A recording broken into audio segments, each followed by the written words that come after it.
Here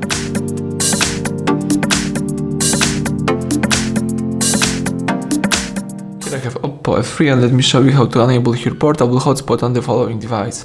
So at the very beginning, let's start by using the home screen. Let's here find and select settings. Then let's choose other wireless connections and choose here personal hotspot. So you can enable your personal hotspot by using that switcher. Now you can share the Wi-Fi. As you can see here, you can also set up the hotspot by tapping name and password settings. So you can change the name, change the security type and the password. Right now you are using the following one. You must know that the password must contain at least 8 characters. So if you change something, tap save. If not, you can choose back. And if you would like to disable the hotspot, let's use the same switcher. And that's it. So everything went well. Thank you for watching.